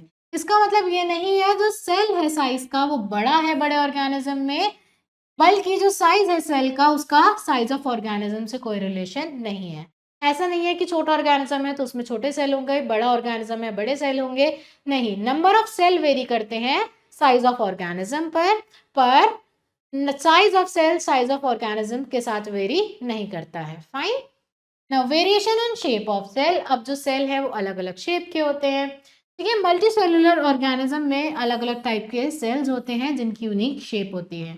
डिफरेंट टाइप ऑफ सेल्स के डिफरेंट फंक्शन होते हैं, फंक्शन के बेसिस पर ही अलग टाइप के सेल्स अलग शेप और साइज के होते हैं। जैसे कि नर्व सेल है हमारे पास, उसकी जो शेप है मसल सेल से बिल्कुल अलग होगी। नर्व सेल जो है लॉन्ग और ब्रांच्ड होगा, जिसमें फाइबर्स होंगे जो कि लगभग 1 मीटर बड़े होंगे। वहीं पर जो मसल सेल है वो स्पिंडल शेप होगा और पॉइंटेड होगा दोनों एंड से। फाइन। जैसे कि आप यहाँ देख सकते हो, स्किन सेल है, बोन सेल है, जाइलम फ्लोएम सेल है, नर्व सेल है, मसल सेल है, रेड ब्लड सेल है। तो ये जो सेल है ये अलग अलग शेप और साइज के हैं। अब जो नर्व सेल है वो मैसेज ट्रांसमिट करता है बॉडी से ब्रेन तक, ठीक है। लॉन्ग स्ट्रेच फाइबर जो है नर्व सेल्स के वो मैसेज कैरी करते हैं। मसल सेल जो है एक्सपैंड कर सकते हैं, कॉन्ट्रैक्ट कर सकते हैं, जिससे मूवमेंट होती है बॉडी पार्ट्स की। लॉन्ग थिन सेल्स की हेल्प से ये काम हो पाता है। थिन सेल्स, जिनको हम एपिथेलियल सेल्स भी बोलते हैं, वो हमारी बॉडी की प्रोटेक्टिव कवरिंग फॉर्म करते हैं, ठीक है। जो स्किन सेल्स हैं वो फ्लैट होते हैं और हमारी पूरी बॉडी को कवर करते हैं। फाइन। अब प्लांट्स में जो सेल्स हैं वो सरफेस पर लोकेटेड होते हैं, जैसे कि स्टेम पर, जिनके पास थिकर सेल वॉल होती है स्ट्रेंथ प्रोवाइड करने के लिए प्लांट को। ये जो सेल्स हैं ये डेजिग्नेटेड है फूड स्टोर करने के लिए, इनमें बड़ी बड़ी वैक्यूल्स हैं। उसके बाद जाइलम और फ्लोएम सेल जो है वो ट्यूब जैसे हैं, ठीक है। जैसे ट्यूब में हम कोई सब्सटेंस एक जगह से दूसरी जगह पहुंचा सकते हैं, वैसे ही इन ट्यूब में थिन वॉल्स होती हैं जो कि वाटर और फूड कैरी करने में हेल्प करती हैं। अब जितने भी सेल्स ऊपर डिस्क्राइब्ड हैं वो प्रेजेंट होते हैं मल्टीसेलुलर ऑर्गेनिजम्स की बॉडी में, और ये केपेबल नहीं है इंडिपेंडेंट एग्जिस्टेंस के। जैसे एक सिंगल सेल है, अकेले एग्जिस्ट कर सकता है, पर हमारी बॉडी का कोई भी सेल अकेले एग्जिस्ट नहीं कर सकता है। फाइन। कुछ यूनिसेलुलर ऑर्गेनिज्म जैसे कि अमीबा के पास कोई फिक्स शेप नहीं होती है, अमीबा अपनी शेप चेंज करती रहती है। अमीबा साइटोप्लाज्म बनाती है, वो साइटोप्लाज्म फ्लो करता है एक डायरेक्शन से दूसरी डायरेक्शन में, जिससे एक्सटेंशंस प्रोड्यूस होते हैं। ये जो एक्सटेंशंस हैं, ये जो इसके फीट जैसे स्ट्रक्चर हमें दिखते हैं, उनको हम बोलते हैं सूडोपोडिया, ठीक है। जिसकी हेल्प से जो अमीबा है मूव करता है, अमीबा इसकी हेल्प से फीड करती है, ठीक है। ये जो सूडोपोडिया है अमीबा में, ये अपीयर होता रहता है और डिसअपीयर होता है, ठीक है। Now variation in sizes of cell. अब साइज में क्या वेरिएशन आती है सेल की। जो लिविंग ऑर्गेनिज्म में सेल है वो हो सकता है बहुत छोटे हो, मीटर का मिलियंथ पार्ट हो, बिल्कुल माइक्रोमीटर हो, माइक्रोन में हो, या फिर हो सकता है बहुत ज्यादा बड़े हो, कुछ सेंटीमीटर्स के हो। जैसे कि प्लांट्स में, जूट और हेम जैसे प्लांट्स में जो फाइबर सेल्स हैं वो कुछ सेंटीमीटर लंबे होते हैं, पर ज्यादातर जो सेल्स हैं वो माइक्रोस्कोपिक होते हैं साइज में, बिना माइक्रोस्कोप के हम उनको नहीं देख सकते हैं, और इनको हमें बड़ा करना पड़ता है, मैग्नीफाई करना पड़ता है देखने के लिए। ये काम हमारे लिए करता है एक माइक्रोस्कोप। जो स्मॉलेस्ट सेल है वो एक बैक्टीरियल सेल है, जिसको हम बोलते हैं बैक्टीरिया माइक्रोप्लाज्मा, जो कि 0.1 से 0.5 माइक्रोमीटर्स का होता है लेंथ में। जो लार्जेस्ट सेल है वो लगभग 170 मिलीमीटर इंटू 130 मिलीमीटर होता है, और ये लार्जेस्ट सेल और कुछ नहीं है बल्कि ऑस्ट्रिच का एक एग है, ठीक है। स्मॉलेस्ट सेल जो है ह्यूमन बॉडी में वो रेड ब्लड सेल है, जो कि 0.009 मिलीमीटर का होता है डायमीटर में, और एक टिपिकल ह्यूमन सेल लगभग 0.0 मिलीमीटर का होता है डायमीटर में। Fine. Organization of cells in organism. अब ऑर्गेनिजम्स में हमें सेल की ऑर्गेनाइजेशन कैसी देखने को मिलती है। हमने पढ़ा है जितने भी लिविंग ऑर्गेनिजम्स हैं वो सेल से मिलकर बने हैं, ठीक है। हमें ये भी पता है जो सिंगल मल्टीसेलुलर ऑर्गेनिज्म है वो अलग अलग टाइप ऑफ सेल्स अपने अंदर कंटेन करता है, जिसमें डिफरेंट शेप होते हैं, डिफरेंट साइजेस होते हैं। अब हम देखते हैं ये अलग अलग सेल कैसे साथ मिलकर एक मल्टीसेलुलर ऑर्गेनिज्म बनाते हैं। सबसे पहले तो जो सेल है साइज में, शेप में और फंक्शन में सिमिलर है, वो बनाएंगे टिश्यू, ठीक है। ऐसे सेल जो शेप, साइज और फंक्शन में एक जैसे हैं वो मिलकर एक टिश्यू बना देंगे। जैसे मल्टीपल मसल सेल्स साथ मिलकर ग्रुप बनाएंगे, एक बना देंगे muscle tissue. Multiple nerve cell साथ मिलकर ग्रुप बनाएंगे और बना देंगे नर्व टिश्यू, ठीक है। उसके बाद अलग अलग टिश्यू साथ मिलकर बनाएंगे एक ऑर्गन जो कि एक पर्टिकुलर फंक्शन परफॉर्म करेगा हमारी बॉडी में। जैसे हार्ट, स्टमक, ब्रेन सब क्या है, ऑर्गन्स हैं जो कि एनिमल्स में प्रेजेंट होते हैं। हार्ट का फंक्शन क्या है, ब्लड पंप करना। ब्रेन का फंक्शन क्या है, हमारी बॉडी को कंट्रोल करना और मैसेज को इंटरप्रेट करना। फाइन। सिमिलरली जो प्लांट की बॉडी होती है उसमें बहुत सारे ऑर्गन्स होते हैं, जैसे root, stem, leaf, roots, flower, और हर ऑर्गन का अपना एक फंक्शन होता है। फाइन। यूजुअली बहुत सारे ऑर्गन्स होते हैं जो कि डिफरेंट फंक्शंस परफॉर्म करते हैं, साथ में काम करते हैं एक असेंशियल फंक्शन को अचीव करने के लिए, ठीक है। अब ये जो ग्रुप ऑफ इंटरकनेक्टेड ऑर्गन्स है साथ में काम करते हैं एक मेजर लाइफ फंक्शन परफॉर्म करने के लिए, उसको हम बोलते हैं ऑर्गन सिस्टम, ठीक है। जैसे कि बहुत सारे ऑर्गन्स हैं जो कि डाइजेशन में हमारी हेल्प करते हैं, ठीक है। तो इनका जो फंक्शन है वो एक तरह से सिमिलर ही है कि इनको डाइजेशन करना है, तो ये इंटरकनेक्टेड है और इनका काम है डाइजेस्ट करना इनडाइजेस्टेड फूड को। मेन ऑर्गन क्या है डाइजेस्टिव सिस्टम के? मेन ऑर्गन है mouth, oesophagus, stomach, liver, small intestine, large intestine, rectum और एनस। ये जितने भी ऑर्गन्स हैं अलग अलग फंक्शन परफॉर्म करते हैं अलग अलग फूड को डाइजेस्ट करने के लिए अलग अलग स्टेजेस पर। फाइन। अब जो डिफरेंट ऑर्गन सिस्टम है साथ में काम करते हैं और फर्दर जाकर बनाते हैं एक ऑर्गेनिज्म। ऑर्गेनिज्म क्या है? प्लांट या एनिमल जो कि अपने आप एग्जिस्ट कर सकता है, ठीक है। हम बोल रहे हैं ऑर्गेनिज्म बनाते हैं। ऑर्गेनिज्म क्या है? कोई भी प्लांट है वो ऑर्गेनिज्म है, कोई भी एनिमल है वो एक ऑर्गेनिज्म है, ठीक है। जैसे कि digestive system, respiratory system, circulatory system, excretory system, skeletal system साथ मिलकर एक ह्यूमन बीइंग को फॉर्म करते हैं। फाइन। तो ऊपर के डिस्कशन से हम कंक्लूड कर सकते हैं कि सेल टिश्यूज बनाते हैं, टिश्यूज ऑर्गन बनाते हैं, ऑर्गन ऑर्गन सिस्टम बनाते हैं, ऑर्गन सिस्टम एक ऑर्गेनिज्म बनाते हैं, ठीक है। एक सेल है, बहुत सारे सेल मिलकर टिश्यू बना रहे हैं, टिश्यू से ये ऑर्गन बन रहा है, ऑर्गन से ऑर्गन सिस्टम, और इन ऑर्गन सिस्टम से हमारा ऑर्गेनिज्म बनता है, ठीक है। Now micro organisms. अब हम फाइनली बात कर रहे हैं माइक्रो ऑर्गेनिजम्स की। माइक्रो ऑर्गेनिजम्स कैसे ऑर्गेनिजम्स हैं? तो कुछ छोटे छोटे ऑर्गेनिज्म सॉइल, वाटर, एयर में, इवन हमारी बॉडीज के अंदर, हमारी स्किन पर प्रेजेंट होते हैं। ये इतने स्मॉल होते हैं कि आप इनको अपनी आंखों से नहीं देख सकते हो, आपको इनको देखने के लिए यूज करना पड़ेगा एक माइक्रोस्कोप, ठीक है। इसलिए हम इन छोटे छोटे ऑर्गेनिज्म को या तो माइक्रो ऑर्गेनिजम्स बोलते हैं या माइक्रोब्स बोलते हैं। अब माइक्रो वर्ड का मतलब है बहुत ज़्यादा छोटा, एक्सट्रीमली स्मॉल, ठीक है। जो ऑर्गेनिजम्स हैं बहुत ज़्यादा छोटे होते हैं जिनको हम नेकेड ह्यूमन आइज से नहीं देख सकते हैं, उनको हम बोलते हैं माइक्रो ऑर्गेनिज्म। अब माइक्रो ऑर्गेनिज्म हमें ऑलमोस्ट किसी भी तरह के एनवायरनमेंट में मिल सकते हैं। ये हमें हॉट डेजर्ट में मिल सकते हैं, कोल्डेस्ट रीजन में मिल सकते हैं, इवन ये हमारी बॉडी के अंदर भी प्रेजेंट है। उसके बाद कुछ माइक्रो ऑर्गेनिज्म हार्मफुल होते हैं हमारे लिए, कुछ हमारे लिए बहुत ज़्यादा हेल्पफुल होते हैं, वो हमारी हेल्प करते हैं। कुछ माइक्रो ऑर्गेनिज्म डिजीज कॉज करते हैं, बीमारियां फैलाते हैं। कुछ माइक्रो ऑर्गेनिज्म को हम दवाइयां बनाने के लिए यूज करते हैं। कुछ माइक्रो ऑर्गेनिज्म हमारे एनवायरनमेंट को साफ करते हैं डेड प्लांट्स और एनिमल्स को डिकम्पोज करके। कुछ माइक्रो ऑर्गेनिज्म हमारे फूड को स्पॉइल करते हैं और वाटर को कंटामिनेट, ठीक है। तो कुछ फीचर क्या है माइक्रो ऑर्गेनिज्म के? सबसे पहले तो माइक्रो ऑर्गेनिज्म को हम अपनी आंखों से नहीं देख सकते हैं, उनको देखने के लिए हमें एक माइक्रोस्कोप का यूज करना पड़ेगा। उसके बाद ऑर्गेनिज्म जो कि सिंगल सेल से बने हैं उनको हम यूनिसेल्युलर बोलते हैं, जो बहुत सारे सेल से मिलकर बने हैं उनको हम मल्टीसेल्युलर बोलते हैं। उसके बाद जो सेल है वो अकेले भी एग्जिस्ट कर सकते हैं, कॉलोनीज में भी एग्जिस्ट कर सकते हैं, वो एक्सट्रीम क्लाइमेटिक कंडीशन में सरवाइव कर सकते हैं और किसी भी हैबिटेट में मिल सकते हैं, चाहे कितनी ही गर्मी हो, कितनी ही सर्दी हो, यानी कि हॉट डेजर्ट से लेकर पोलर आइस कैप तक, मार्शी लैंड से डीप सी वाटर तक वो हमें मिलते हैं। Fine. Now one knowledge booster, जो स्टडी ऑफ माइक्रो ऑर्गेनिज्म है वो कहलाती है माइक्रोबायोलॉजी।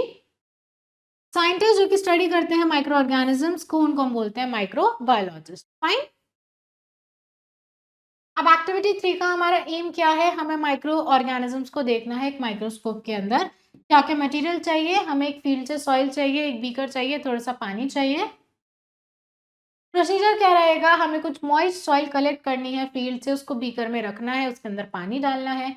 उसके बाद जो सॉइल पार्टिकल्स हैं वो सेटल हो जाएंगे। हमें क्या करना है? पानी की एक बूंद लेनी है बीकर से, उसको माइक्रोस्कोप के नीचे ऑब्जर्व करना है। अब क्या देखोगे? बहुत सारे छोटे छोटे माइक्रो ऑर्गेनिज्म एक सिंगल ड्रॉप ऑफ वाटर में फ्लोट कर रहे हैं। तो आप क्या कंक्लूड करोगे? माइक्रो ऑर्गेनिज्म बहुत ज़्यादा छोटे हैं, नेकेड आइज से नहीं दिखते हैं, पर इसका मतलब ये नहीं है कि वो उस जगह प्रेजेंट नहीं है। फाइन, वो वहां पर है, बस हमें दिखते नहीं है। अब आप इस एक्सपेरिमेंट को रिपीट कर सकते हो कुछ ऐसी ड्रॉप्स ऑफ वाटर लेकर जो कि आपको पॉन्ड से मिलती है, या फिर एक छोटे पीस ऑफ स्पॉइल ब्रेड में भी आप इसको देख सकते हैं। Fine. Now classification of micro organism. आप क्लासिफाई कर सकते हैं माइक्रो ऑर्गेनिजम्स को अलग अलग ग्रुप में माइक्रो ऑर्गेनिज्म को हम 4 मेजर ग्रुप में डिवाइड करते हैं, जो कि है बैक्टीरिया, फंजाई, प्रोटोजोआ और एल्गी। ठीक है, अब आपको इन 4 ग्रुप के नाम दिए गए। इनके अलावा एक और ग्रुप होता है जिनको हम वायरसेस बोलते हैं। जो वायरसेस हैं वो इन माइक्रो ऑर्गेनिज्म से अलग हैं, क्योंकि ये सेल से मिलकर नहीं बने हैं। ये रिप्रोड्यूस तभी करते हैं जब ये किसी होस्ट ऑर्गेनिज्म के अंदर होते हैं। किसी होस्ट ऑर्गेनिज्म के ऊपर, किसी होस्ट ऑर्गेनिज्म के अंदर ये लिविंग सेल की तरह बिहेव करते हैं, वरना ऐसा लगता है ये तो कोई लिविंग सेल है ही नहीं, ये तो डेड है। ठीक है, पर एक्चुअली में अगर उनको एक होस्ट ऑर्गेनिज्म मिल जाए तो ये अपना काम करना शुरू कर देते हैं। सबसे पहले हम पढ़ रहे हैं बैक्टीरिया के बारे में। बैक्टीरिया जो है यूनिसेलुलर माइक्रो ऑर्गेनिज्म है। इनकी शेप अलग होती है जनरली, ये कुछ माइक्रोमीटर्स की होते हैं लेंथ में। ये हमें लार्ज नंबर में मिलते हैं सब जगह। ये हमें एयर, सॉइल और वाटर में मिलते हैं। ये हमें किसी सरफेस पर, इवन अपनी बॉडी के अंदर भी मिलते हैं। और ये वायरसेस जैसे नहीं होते हैं। जो बैक्टीरिया होते हैं सेलुलर ऑर्गेनिजम्स होते हैं और अपने आप ही रिप्रोड्यूस करते हैं। फाइन। कुछ बैक्टीरिया हमारे लिए हेल्पफुल होते हैं, कुछ डेडली डिजीज कॉज करते हैं, बीमारियां फैलाते हैं, जैसे कि टाइफाइड और ट्यूबरकुलोसिस जैसी। देन इनकी शेप के बेसिस पर बैक्टीरिया 3 टाइप के होते हैं। एक रॉड शेप जिसको हम बोलते हैं बेसिली, स्पेरिकल शेप जिसको हम बोलते हैं कॉकी, और स्पाइरल शेप जिसको हम बोलते हैं स्पिरुला। फाइन। उसके बाद फंजाई। फंजाई क्या है? Plant like non green organisms हैं। कुछ फंजाई प्लांट्स की तरह दिखते हैं, पर उनके अंदर रूट, स्टेम, लीव्स या फ्लावर्स नहीं होते हैं। कुछ फंजाई यीस्ट की तरह दिखते हैं, यूनिसेलुलर होते हैं। और कुछ बाकी फंजाई जैसे mushroom, Penicillium, bread mould multi cellular होते हैं। ठीक है, फंजाई के अंदर क्लोरोफिल नहीं होती है, तो ये अपना खुद का खाना नहीं बना सकते हैं। ये सेप्रोफाइट्स होते हैं। सेप्रोफाइट्स का मतलब है ये डेड और डिकेइंग प्लांट्स और एनिमल से अपना खाना ऑब्टेन करते हैं। ये अपने आप को अटैच कर लेते हैं किसी भी लिविंग थिंग पर। कुछ फंजाई जो है वो पैरासाइट्स भी होते हैं, यानी कि किसी लिविंग थिंग की बॉडी पर रहने लगते हैं, उसी पर फीड करते हैं और डिजीज स्प्रेड करते हैं। ठीक है, फंजाई से फंगल इन्फेक्शन भी होते हैं ह्यूमंस में, जैसे कि रिंग वर्म और एथलीट्स फुट। फाइन, आपको यहाँ कुछ फंजाई दिखाई हैं, जैसे कि यीस्ट, यूनिसेलुलर फंजाई, पेनिसिलियम, फिर ब्रेड मोल्ड और मशरूम जो कि है multicellular fungi. Now algae. Algae simple unicellular या फिर मल्टीसेलुलर भी हो सकते हैं, प्लांट जैसे ऑर्गेनिज्म होते हैं। इनके अंदर क्लोरोफिल होती है, इसलिए अपना खुद का खाना ये बना सकते हैं। पर ये प्लांट से अलग होते हैं क्योंकि इनके पास प्रॉपर स्टेम, रूट और लीव्स नहीं होती है। फाइन। ये जो ग्रीन ग्रोथ है ये ज़्यादातर हमें वाटर बॉडीज में या मॉइस्ट सरफेस पर देखने को मिलती है, और ऑलमोस्ट सारी एल्गी पानी के अंदर रहती है। ठीक है, ये हमें पॉन्ड, लेक, सी वाटर, हॉट स्प्रिंग, ये हमें पॉन्ड्स, लेक, सी वाटर, हॉट स्प्रिंग और इवन स्नो में देखने को भी मिलती है। नाउ कुछ एग्जांपल्स क्या है एल्गी के? केमिडोमोनास जो कि यूनिसेलुलर है, स्पायरोगायरा जो कि मल्टीसेलुलर होते हैं, या फिर फोकस जो भी कि अगेन मल्टीसेलुलर होते हैं। उसके बाद ब्लू ग्रीन एल्गी एग्जांपल है मल्टीसेलुलर ऑर्गेनिज्म का, जो कि नाइट्रोजन गैस को फिक्स करते हैं। ठीक है, जो एटमॉस्फेरिक नाइट्रोजन होती है वो ज़्यादातर ऐसी फॉर्म में यूज़ नहीं की जा सकती है, तो कुछ प्लांट्स उसको फिक्स करते हैं, यूजेबल फॉर्म में कन्वर्ट करते हैं। ठीक है, आप यहाँ देख सकते हो different types of algae. Now next is protozoa. Protozoa unicellular organism है जो कि वन प्लेस से दूसरी प्लेस पर मूव कर सकते हैं। वो सब जगह रहते हैं, फ्रेश वाटर, सॉइल और एयर में। उनमें से कुछ ऑर्गेनिज्म दूसरे ऑर्गेनिज्म की बॉडी के अंदर भी रहते हैं। ये मूव करते हैं सूडोपोडिया, सीलिया और फ्लैजेला की हेल्प से। ठीक है, प्रोटोजोआ में एनिमल लाइक कैरेक्टरिस्टिक्स होते हैं। ठीक है, एनिमल्स की तरह बिहेव करते हैं, ये फूड को कैप्चर करते हैं, उसको खाते हैं। कुछ प्रोटोजोआ पैरासाइट दूसरे ऑर्गेनिज्म की बॉडी में रहते हैं, जैसे कि ह्यूमन बींग्स। फाइन। कुछ कॉमन प्रोटोजोआ क्या है? Amoeba, paramecium, euglena, entamoeba and plasmodium. उसके बाद कुछ डिजीज जो है जो प्रोटोजोआ कॉज करते हैं, उसके बाद प्रोटोजोआ कुछ डिजीज भी कॉज करते हैं, जैसे कि डिसेंट्री और मलेरिया जैसे। Now moving further, viruses. अब वायरसेस क्या है? वायरसेस छोटे छोटे प्रिमिटिव माइक्रो ऑर्गेनिज्म हैं। ये अपने आप नहीं चल सकते हैं, ये स्टिमुलाई को रिस्पॉन्ड नहीं करते हैं, और एनर्जी को यूज़ नहीं करते हैं, ग्रो नहीं करते हैं या अपने आप रिप्रोड्यूस नहीं करते हैं, तो ऐसा लगता है कि ये जो है नॉन लिविंग ऑर्गेनिज्म है, ठीक है? अपने आप ये कोई भी चीज़ शो नहीं करते हैं, तो हमें ऐसा लगता है ये नॉन लिविंग ऑर्गेनिज्म है। पर अगर एक बार वो किसी लिविंग सेल की बॉडी पर आ जाए, अपना होस्ट ढूँढ ले, तो वो उस होस्ट सेल की एनर्जी को यूज़ करते हैं, मल्टीप्लाई करते हैं और होस्ट ऑर्गेनिज्म के सेल को यूज़ करते हैं। उसके बाद वायरसेस जब रिप्रोड्यूस करते हैं, थाउजेंड्स ऑफ टाइम, तो होस्ट सेल क्या हो जाता है? वीक हो जाता है, यूजुअली मर जाता है, ठीक है? ये जो वायरसेस है ये स्प्रेड होते हैं बहुत फास्ट और ये दूसरे सेल को इन्वेड करते हैं। साइज में वायरसेस बहुत छोटे होते हैं, बैक्टीरिया से हम इनको सिंपल माइक्रोस्कोप की हेल्प से नहीं देख सकते हैं। इनको देखने के लिए हमें बहुत पावरफुल माइक्रोस्कोप जैसे कि एक इलेक्ट्रॉन माइक्रोस्कोप यूज करना पड़ता है, ठीक है? इनका जो साइज है 20 नैनोमीटर से 400 नैनोमीटर तक का होता है। उसके बाद इलेक्ट्रॉन माइक्रोस्कोप के अंदर आप देखोगे वायरसेस जो है सिर्फ जेनेटिक मटेरियल से मिलकर बना है और एक प्रोटीन कोट से सराउंडेड है, फाइन। उसके बाद कुछ कैरेक्टरिस्टिक्स जो कि वायरसेस को प्लेस करते हैं एक बॉर्डर लाइन पर, ना तो वो लिविंग ऑर्गेनिज्म की तरह बिहेव करते हैं, ना नॉन लिविंग ऑर्गेनिज्म की तरह बिहेव करते हैं, ठीक है? तो ये कुछ कैरेक्टरिस्टिक्स हमने पढ़े हैं।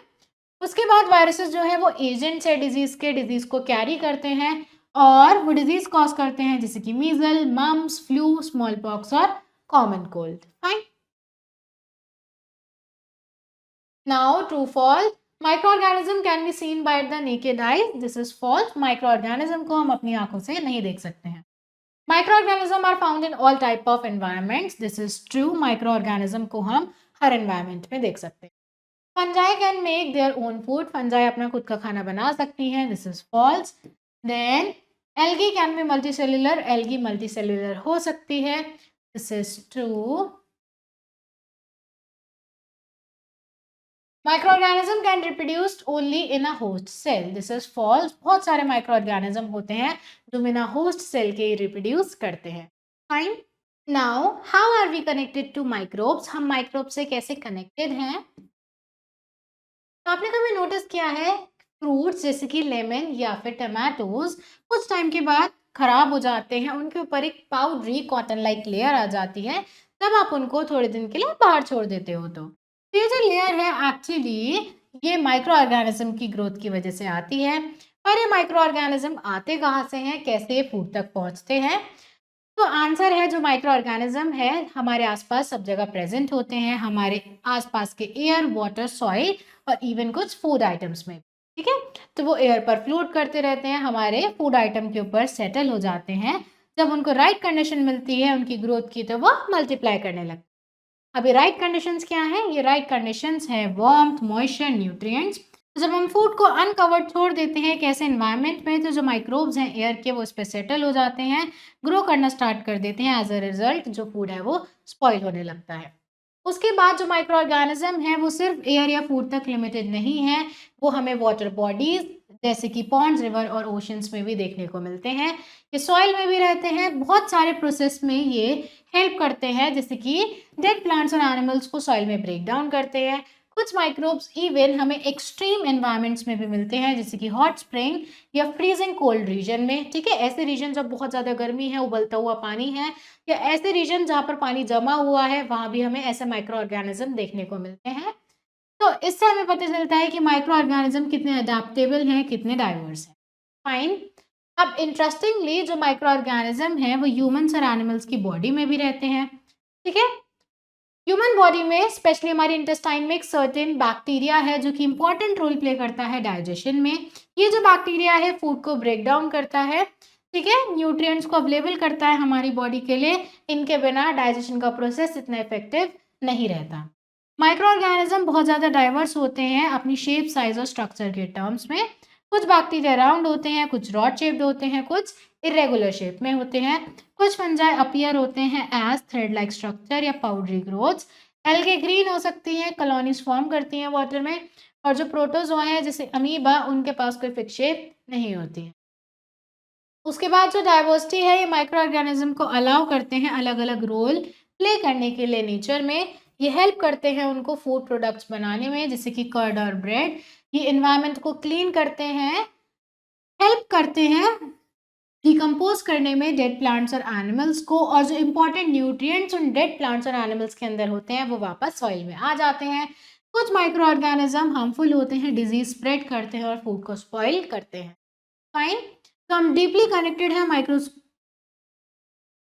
तो इन सब चीज़ों से हमें पता चलता है कि हम माइक्रोब से बहुत ज़्यादा डीपली कनेक्टेड हैं। ये इन्वायरमेंट में सब जगह प्रेजेंट है, हमारी बॉडीज़ के अंदर भी है। ये हमें हेल्प कर सकते हैं, हमें हार्म कर सकते हैं, इवन ये एक मेजर रोल प्ले करते हैं नेचर को क्लीन और बैलेंस रखने। Fine. Now role of micro organisms in cleaning the environment. अब एनवायरमेंट को क्लीन रखने में माइक्रो ऑर्गेनिज्म का क्या रोल है? माइक्रो ऑर्गेनिज्म जैसे कि बैक्टीरिया और फंजाई को हम नेचर्स क्लेंजर्स बोलते हैं, ठीक है, नेचर्स क्लीनर्स बोलते हैं।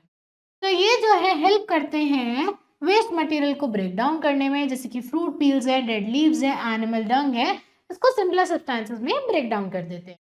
ये सब्सटेंस सॉइल के साथ मिक्स हो जाते हैं, जो सॉइल है वो न्यूट्रिएंट रिच हो जाती है इस मैन्योर के साथ, जिससे प्लांट ग्रोथ में हेल्प मिलती है। फाइन। इस प्रोसेस को हम बोलते हैं डिकम्पोजिशन, ठीक है, किसी भी सब्सटेंस को सिंपल सब्सटेंस में तोड़ना डिकम्पोजिशन कहलाता है। ये हमारे एनवायरनमेंट के लिए बहुत ज़्यादा इंपॉर्टेंट है, इसके बिना जो वेस्ट है वो पाइल अप होता रहेगा हमारे आसपास। उसके बाद आपने देखा होगा जो गार्डनर्स हैं, फार्मर्स हैं, ड्राई लीव्स और वेजिटेबल वेस्ट को कलेक्ट करते हैं, उनको पिट्स में डालते हैं। ये जो पिट्स हैं इनको हम बोलते हैं कंपोस्ट पिट। टाइम के साथ साथ माइक्रो ऑर्गेनिज्म की हेल्प से जो वेस्ट है इन पिट्स के अंदर वो कंपोस्ट में टर्न हो जाता है और बन जाता है नेचुरल मैन्योर। फाइन। उसके बाद जो कंपोस्ट है उसको हम डालते हैं वापस सॉइल में, उसकी फर्टिलिटी इंप्रूव की जाती है। उसके बाद जो माइक्रो ऑर्गेनिज्म है वो एक डबल रोल प्ले करते हैं, यानी कि वो एनवायरनमेंट को क्लीन भी कर रहे हैं और सॉइल को एनरिच भी कर रहे हैं, सॉइल को और अच्छा भी बना रहे हैं। तो ये नोट करना इंपॉर्टेंट है कि जो प्रोसेस है ये सबसे अच्छा काम करता है राइट टेम्परेचर और इनफ मॉइस्चर के अंदर, इसलिए जो कंपोस्ट पिट है उनको स्लाइटली डैम्प रखा जाता है और वार्म स्पॉट्स में प्लेस किया जाता है। जो माइक्रो ऑर्गेनिज्म है वो डेड एनिमल्स की बॉडी को भी क्या करते हैं, ब्रेक डाउन करते हैं, उसको भी डिकम्पोज करते हैं, जो उनके अंदर के न्यूट्रिएंट्स होते हैं वो नेचर में वापस आ जाते हैं, और इस प्रोसेस को बोलते हैं न्यूट्रिएंट साइकिल। ठीक है, न्यूट्रिएंट्स एनिमल बॉडी के अंदर थे, एनिमल बॉडी को ब्रेक डाउन किया गया डेथ के बाद, तो जो न्यूट्रिएंट्स है वापस नेचर में आ गए। इस प्रोसेस को बोला जाएगा न्यूट्रिएंट रिसाइकलिंग। उसके बाद जितने भी एनिमल वेस्ट है जैसे कि डंग, उनको ब्रेक डाउन किया जाता है बैक्टीरिया के द्वारा, फिर प्रोड्यूस किया जाता है मैन्योर। इस तरीके से जो माइक्रो ऑर्गेनिज्म है एक इम्पॉर्टेंट रोल प्ले करते हैं हमारी सराउंडिंग्स को क्लीन रखने में और एक नेचुरल बैलेंस मेंटेन करने। फाइन।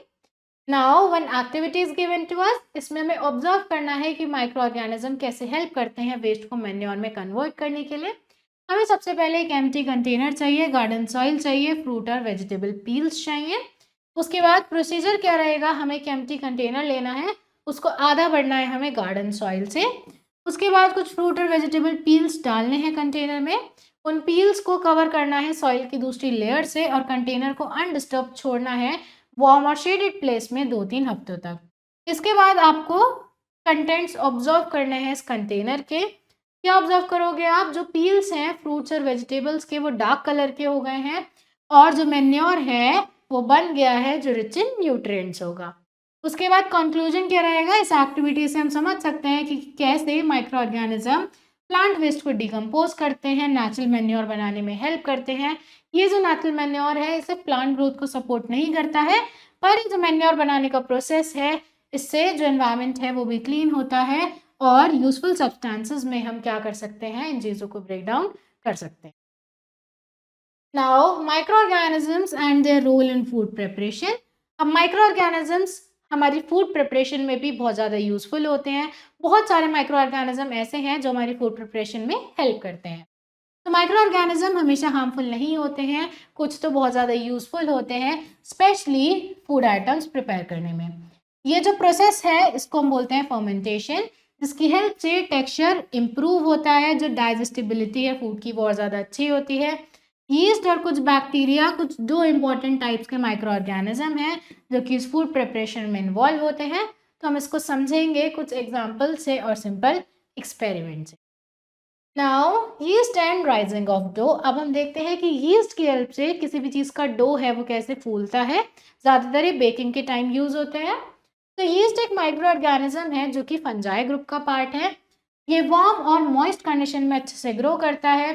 जब हम इसको शुगर और वाटर के साथ मिक्स करते हैं तो यीस्ट ग्रो करने लगता है, एक गैस रिलीज करता है जिसको हम बोलते हैं कार्बन डाइऑक्साइड।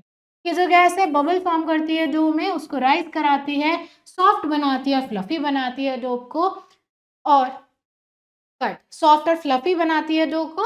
ये जो प्रोसेस है ये यूज होता है ब्रेड बेक करने में, केक, पिज्जा बनाने में। और यीस्ट जो है प्रोड्यूस करती है स्मॉल अमाउंट ऑफ अल्कोहल जो कि डो को एक माइल्ड स्मेल भी देती है, कुछ खट्टी खट्टी सी स्मेल उसमें से आती है। नाउ एक्टिविटी 5, हमें क्या ऑब्जर्व करना है, यीस्ट का इफेक्ट डो पर। तो हमें दो बोल्स में ए और बी में क्या करना है, आटा लेना है या फिर मैदा लेनी है, और शुगर डालना है, यीस्ट पाउडर डालना है, और वार्म वाटर और डैम्प क्लॉथ। तो हमें क्या क्या मटेरियल्स चाहिए, हमें इसमें दो बोल चाहिए, आटा चाहिए या मैदा चाहिए, चीनी चाहिए, यीस्ट पाउडर चाहिए, गर्म पानी चाहिए और एक डैम्प क्लॉथ चाहिए। प्रोसीजर क्या रहेगा, हमें 200 ग्राम आटा लेना है, एक पिन शुगर लेनी है दोनों बोल्स में, थोड़ा सा यीस्ट डालना है बोल ए में और बिल्कुल भी यीस्ट नहीं डालना है बोल बी में। अब हमें दोनों बोल में जो मिक्सचर है उसको नीड करना है और वार्म वाटर का यूज़ करना है एक सॉफ्ट डो बनाने के लिए। उसके बाद आपको दोनों बोल्स को कवर करना है डैम्प क्लॉथ से और उसको वार्म प्लेस पर रख देना है 4 से 5 घंटों के लिए। उसके बाद आप क्या देखोगे, कुछ घंटों बाद जो डो है बोल ए में वो राइज हो गया, सॉफ्ट और फ्लफी बन गया और एक अलग स्मेल दे रहा है। जो डो है बोल बी में वो हमेशा की तरह सेम ही है, ठीक है, वैसा ही है। तो कंक्लूजन क्या रहेगा इससे, जो यीस्ट है बोल ए में उसके अंदर फर्मेंटेशन हो चुका है, कार्बन डाइऑक्साइड रिलीज हो चुकी है जिसकी वजह से डो राइज हो गया है और स्पॉन्जी बन गया। Fine. Now bacteria and formation of curd. अब बैक्टीरिया कैसे कर्ड फॉर्मेशन में हेल्प करते हैं। लैक्टोबैसिलियस एक यूजफुल बैक्टीरियम है जो कि हमें कर्ड में, दही में मिलता है। जब हम एक चम्मच दही लेते हैं और उसको वार्म मिल्क के साथ मिक्स कर देते हैं, उसको एक वार्म प्लेस पर रख देते हैं, तो ये बैक्टीरिया मल्टीप्लाई होने स्टार्ट हो जाते हैं। ठीक है, ये फीड करते हैं शुगर पर जो कि मिल्क में प्रेजेंट है, उसको लैक्टिक एसिड में कन्वर्ट करते हैं। लैक्टिक एसिड मिल्क को गाढ़ा कर देता है, कर्ड में चेंज कर देता है। इससे कर्ड हल्की सी खट्टी भी हो जाती है। जो बैक्टीरिया है वो वार्म कंडीशन में अच्छे से ग्रो होते हैं तो कर्ड वार्म प्लेस में ज़्यादा अच्छे से सेटल होगी। Now micro organisms in Indian food. अब इंडियन फूड में माइक्रो ऑर्गेनिज्म कैसे यूज होते हैं, तो माइक्रो ऑर्गेनिज्म यूज किए जाते हैं ट्रेडिशनल इंडियन फूड्स में, जैसे कि बैक्टीरिया और फंजाई हेल्प करता है बैटर को फर्मेंट करने में, इडलीज और डोसा बनाने के लिए। इससे जो बैटर है लाइट और फ्लफी होता है। भटूरा के केस में भी, जो छोले भटूरे बनते हैं उसका जो भटूरा बनता है उस केस में भी यीस्ट से डो को राइज कराया जाता है उसको फ्राई करने से पहले। फर्मेंटेशन जो माइक्रो ऑर्गेनिजम्स परफॉर्म करते हैं, इससे जो हमारा खाना है उसका टेक्सचर, टेस्ट और डाइजेस्टिबिलिटी भी इम्प्रूव होती है। Fine. Helpful bacteria in soil, rhizobium. कुछ हेल्पफुल बैक्टीरिया भी मिलते हैं हमें सॉइल में जैसे कि राइजोबियम। जो जितने भी यूजफुल बैक्टीरिया हैं वो फूड पर वर्क करते हैं, कुछ फार्मिंग में भी हेल्प करते हैं। तो राइजोबियम एक ऐसा बैक्टीरिया है जो कि लेग्यूमिनस प्लांट की रूट में रहता है। लेग्यूमिनस प्लांट कौन से होते हैं, जैसे पीज, बीन्स और लेंटिल्स। तो इसमें छोटी सी स्वेलिंग होती है जिनको हम नोड्यूल्स बोलते हैं। ये जो नोड्यूल्स हैं रूट्स पर प्रेजेंट होते हैं। तो जो राइजोबियम है नाइट्रोजन को एब्जॉर्ब करता है एयर में से, उसको चेंज करता है और ऐसी फॉर्म में कन्वर्ट कर देता है जिस फॉर्म में प्लांट उसको यूज कर पाए, और इस प्रोसेस को हम बोलते हैं नाइट्रोजन फिक्सेशन। फाइन। उसके बाद फार्मर्स ग्रो करते हैं लेग्यूमिनस क्रॉप रोटेशन में किसी दूसरे क्रॉप के साथ, जिससे नेचुरली नाइट्रोजन को इंक्रीज किया जा सके सॉइल में। इस मेथड से जो केमिकल फर्टिलाइजर है उसकी नीड कम होती है और सॉइल फर्टाइल हो जाती है फ्यूचर क्रॉप्स के लिए। Now microalgae, the tiny helpers in water. अब माइक्रोएल्गी जो कि छोटे छोटे हेल्पर्स होते हैं पानी के। माइक्रोएल्गी क्या है, माइक्रोस्कोपिक प्लांट लाइक ऑर्गेनिज्म है जो कि water, soil, air, even trees के सरफेस पर रहते हैं। ये बहुत ज़्यादा स्मॉल होते हैं, नेकेड आई से हम इन्हें नहीं देख सकते हैं, पर फिर भी बहुत इंपॉर्टेंट रोल ये प्ले करते हैं एनवायरनमेंट में। माइक्रोएल्गी अपना खुद का खाना बनाती हैं सनलाइट की हेल्प से, फोटोसिंथेसिस के प्रोसेस में। ठीक है, अब ये करते वक्त ऑक्सीजन रिलीज होता है एटमॉस्फेयर में। जो माइक्रो एल्गी है वो रिस्पॉन्सिबल है half of the oxygen produce करने के लिए जो कि अर्थ पर अवेलेबल है। इसका मतलब कि ये कितने छोटे हैं पर फिर भी बड़े बड़े प्लांट से, बड़े बड़े ट्रीज से ज़्यादा इंपॉर्टेंट है, उनसे ज़्यादा ऑक्सीजन सप्लाई ये करते हैं। उसके बाद ये जो टाइनी ऑर्गेनिजम्स हैं इनमें न्यूट्रिएंट्स होते हैं, तो ये प्राइमरी सोर्स ऑफ फूड है बहुत सारे एक्वेटिक एनिमल्स के लिए। कुछ माइक्रो एल्गी जैसे कि स्पाइरुलिना, कोलेरा और डायटम्स ह्यूमंस भी यूज करते हैं। इनके अंदर प्रोटीन्स, विटामिन्स और मिनरल्स होते हैं और ये हेल्थ सप्लीमेंट्स की फॉर्म में नेचुरल मेडिसिन में यूज किए जाते हैं। माइक्रो एल्गी हमारे पॉल्यूटेड वाटर को क्लीन करने में हेल्प करती है, हार्मफुल सब्सटेंसेस को एब्जॉर्ब करके। अभी इनकी स्टडी की गई है और इनको यूज किया जा रहा है बायोफ्यूल्स के प्रोडक्शन में, जिससे क्लीनर और ग्रीनर ऑल्टरनेटिव हमें मिल जाएगा फॉसिल फ्यूल्स का। पेट्रोल और डीजल जो कि फॉसिल फ्यूल्स हैं उनकी जगह हम ये बायोफ्यूल यूज कर सकेंगे। पर वाटर पोल्यूशन बढ़ रहा है, क्लाइमेटिक चेंजेस आ रहे हैं, नेचुरल हैबिटेट खत्म की जा रही हैं, इसलिए ये जो माइक्रो एल्गी हैं बहुत ज़्यादा खतरे में आ गई हैं और बहुत सारे ऐसे छोटे छोटे ऑर्गेनिज्म हैं जो कि डिस्टर्ब कर रहे हैं ऑक्सीजन बैलेंस नेचर में, अर्थ पर जो लाइफ है उसको अफेक्ट कर रहे हैं।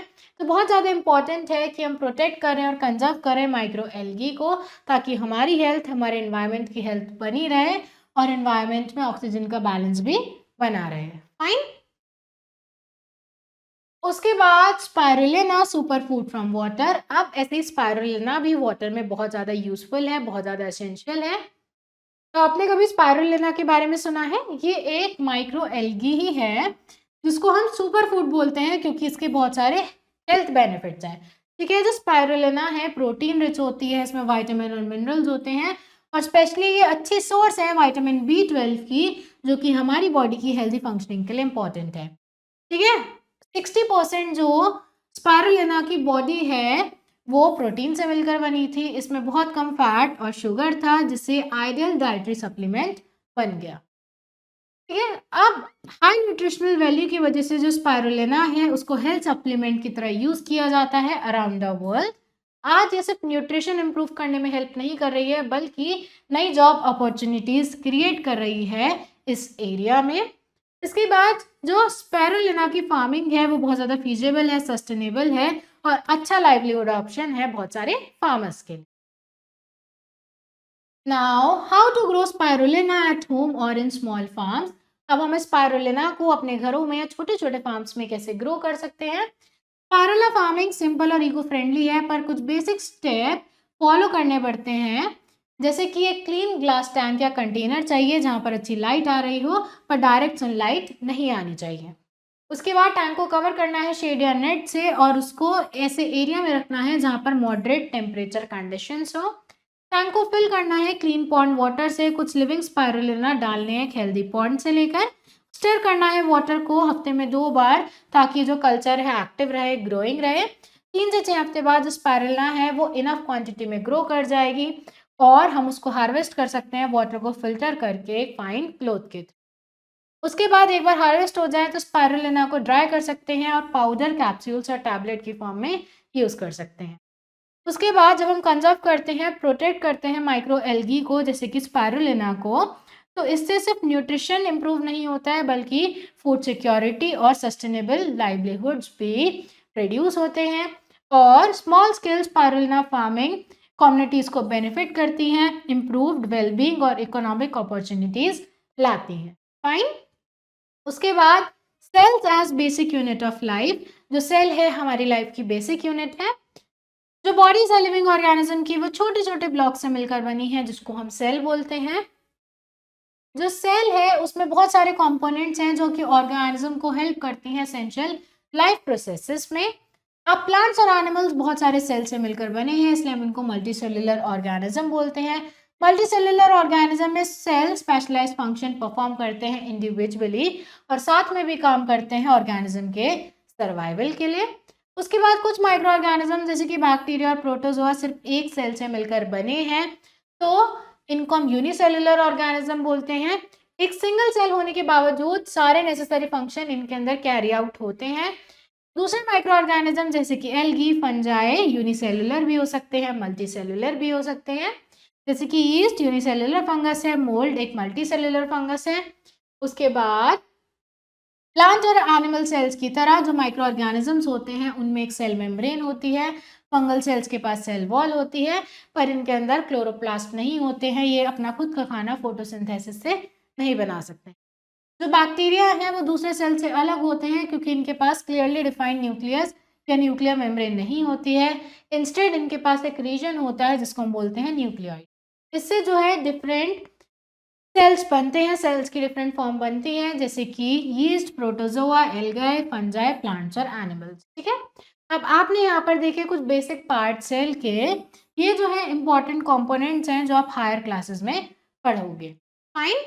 अब इन छोटे छोटे स्ट्रक्चर्स को देखने के लिए सेल के अंदर आपको एक पावरफुल माइक्रोस्कोप चाहिए, जैसे एक इलेक्ट्रॉन माइक्रोस्कोप, जो कि सेल को मैग्नीफाई कर सकता है लगभग 10 लाख टाइम्स, जिससे आप फाइन डिटेल्स ऑब्जर्व कर सकते हैं। ठीक है, नाउ अब ये क्लियर है कि जितने भी लिविंग बीइंग्स हैं इंक्लूडिंग माइक्रो ऑर्गेनिज्म, उसमें एक या एक से ज़्यादा सेल्स होते हैं। ये जो सेल्स हैं साइज, शेप और स्ट्रक्चर में वेरी करते हैं। जो प्लांट और एनिमल सेल्स हैं वो भी डिफर करते हैं एक दूसरे से। इन डिफरेंसेस को समझकर हम समझते हैं कैसे डिफरेंट ऑर्गेनिजम्स रहते हैं और फंक्शन परफॉर्म करते हैं। अब इस चैप्टर में हम एक्सप्लोर करेंगे कुछ यूजफुल माइक्रो ऑर्गेनिज्म। कुछ माइक्रोब्स डिजीज कॉज करते हैं ह्यूमंस, एनिमल्स और प्लांट्स में। आप इनके बारे में पढ़ोगे नेक्स्ट चैप्टर में। Now keywords. माइक्रो ऑर्गेनिज्म क्या है? छोटे छोटे ऑर्गेनिज्म जिनको हम अपनी आंखों से नहीं देख सकते हैं। माइक्रोस्कोप एक ऐसा डिवाइस जिससे हम माइन्यूट ऑर्गेनिजम्स और सेल्स को जूम करके देख सकते हैं। Organism living being including plants, animals और माइक्रोब्स। उसके बाद cell, smallest unit of life जिससे सारे ऑर्गेनिजम्स मिलकर बने हैं। टिश्यू, एक ग्रुप ऑफ सिमिलर सेल जो कि सिमिलर फंक्शन परफॉर्म करते हैं। बैक्टीरिया, सिंगल सेल ऑर्गेनिज्म जो कि या तो यूजफुल होते हैं या हार्मफुल होते हैं। उसके बाद फंजाई, ऐसे माइक्रो ऑर्गेनिज्म जिसकी मोल्ड्स और यीस्ट जिनको हम डीकम्पोजर्स के नाम से भी जानते हैं। उसके बाद वायरस क्या है? एक माइक्रो ऑर्गेनिज्म जिसको होस्ट सेल चाहिए रिप्रोड्यूस करने के लिए। Then protozoa, microscopic animal like organism जैसे कि amoeba. Fine. Now points to remember. अब तक हमने जो भी पढ़ा एक बार उसको रिवाइज करते हैं। माइक्रो ऑर्गेनिज्म छोटे छोटे लिविंग बींग्स होते हैं जिनको हम बिना माइक्रोस्कोप के नहीं देख सकते हैं। माइक्रो ऑर्गेनिज्म सारे एनवायरनमेंट में मिलते हैं, चाहे सॉइल हो, वाटर हो या फिर प्लांट्स और एनिमल्स के अंदर भी। माइक्रो ऑर्गेनिज्म एक सेल से मिलकर बने होते हैं, उनको हम यूनिसेल्युलर बोलते हैं। बहुत सारे सेल से मिलकर बने होते हैं तो हम उनको मल्टीसेल्युलर बोलते हैं। उसके बाद बैक्टीरिया और प्रोटोजोआ सिंगल सेल्ड है। फंजाई जो है सिंगल भी हो सकती है, मल्टी सेल्युलर भी हो सकती है। जो प्लांट्स और एनिमल्स हैं वो मल्टी सेल्युलर होते हैं। उसके बाद जो लिविंग बींग्स हैं, लिविंग ऑर्गेनिज्म हैं, वो सेल से मिलकर बने हैं। जो सेल्स हैं वो बेसिक यूनिट्स हैं लाइफ की। उसके बाद एक टिपिकल सेल में सेल मेम्ब्रेन, साइटोप्लाज्म और न्यूक्लियस होती है। कुछ सेल्स जैसे कि जो प्लांट्स, फंजाई और बैक्टीरिया में होते हैं उनमें सेल वॉल भी होती है। उसके बाद बैक्टीरियल सेल्स में क्लियरली डिफाइंड न्यूक्लियस नहीं होती है बाकी सेल्स की तरह। देन जो साइज और शेप है सेल का वो डिपेंड करता है उसके फंक्शन में कि ऑर्गेनिज्म की बॉडी में उसका क्या फंक्शन है। फिर बैक्टीरिया, फंजाई, प्रोटोजोआ और वायरसेस सब टाइप ऑफ माइक्रो ऑर्गेनिजम्स हैं। वायरसेस डिफर करते हैं माइक्रोब से क्योंकि वो रिप्रोड्यूस करते हैं सिर्फ एक होस्ट सेल के अंदर। उसके बाद कुछ माइक्रो ऑर्गेनिज्म हेल्पफुल होते हैं, कुछ हार्मफुल होते हैं। कुछ यूजफुल माइक्रोब्स क्या करते हैं? वेस्ट मटेरियल को ब्रेक डाउन करते हैं नेचर में, एनवायरनमेंट को क्लीन रखते हैं। उसके बाद nitrogen fixing bacteria soil quality को इम्प्रूव करता है, नाइट्रोजन को एयर से कन्वर्ट करके एक यूजेबल फॉर्म में। उसके बाद जो यीस्ट है वो एक तरह की फंगस है जिससे ब्रेड, केक और फर्मेंटेड फूड जैसे कि इडली और डोसास बनाए जाते हैं। देन लैक्टोबैसिलस बैक्टीरिया हेल्प करता है घर पर कर्ड बनाने के लिए और एक इम्पॉर्टेंट रोल प्ले करता है फर्मेंटेशन इंडस्ट्रीज में। Fine. Now exercise, tick the correct option. What is basic unit of life in all organism? सब ऑर्गेनिज्म में बेसिक यूनिट क्या है लाइफ की? Cell. Which device made it possible to view micro organism? कौन से device से हम micro organism को देख सकते हैं? Answer is microscope. Which one of the following is single celled organism? इनमें से कौन सा ऑर्गेनिज्म सिंगल सेल्ड है, एक सेल से मिलकर बना है? Answer is amoeba. Which micro organism is considered non living outside a host? कौन सा माइक्रो ऑर्गेनिज्म होस्ट की बॉडी के बाहर नॉन लिविंग कहलाता है? तो answer is virus. Micro organisms are present in, micro organisms कहाँ प्रेजेंट है? एयर, वाटर और सॉइल में। तो answer is all of these. Next is fill in the blanks. Dash is used to magnify tiny organisms. The answer is microscope. Dash are organisms that cannot be seen with the naked eyes. The answer is microorganisms.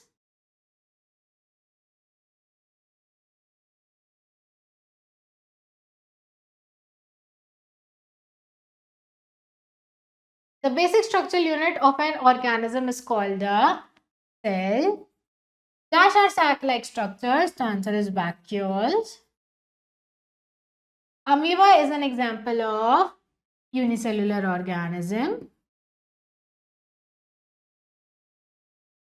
True false, microorganisms are only found in laboratories. This is false. All microorganisms are harmful to humans. This is false. कुछ microorganisms humans के लिए बहुत ज़्यादा useful होते हैं. A virus is active only inside a host body. एक virus सिर्फ host body के अंदर ही active होता है. This is true. Cells can only be seen under a microscope. Cell को हम सिर्फ एक microscope के अंदर ही देख सकते हैं. This is true.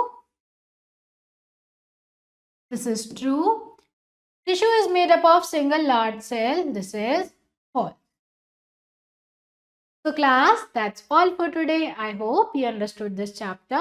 Now you have to try and fill out rest of the exercise yourself, and we will meet in our next video. Thank you everyone.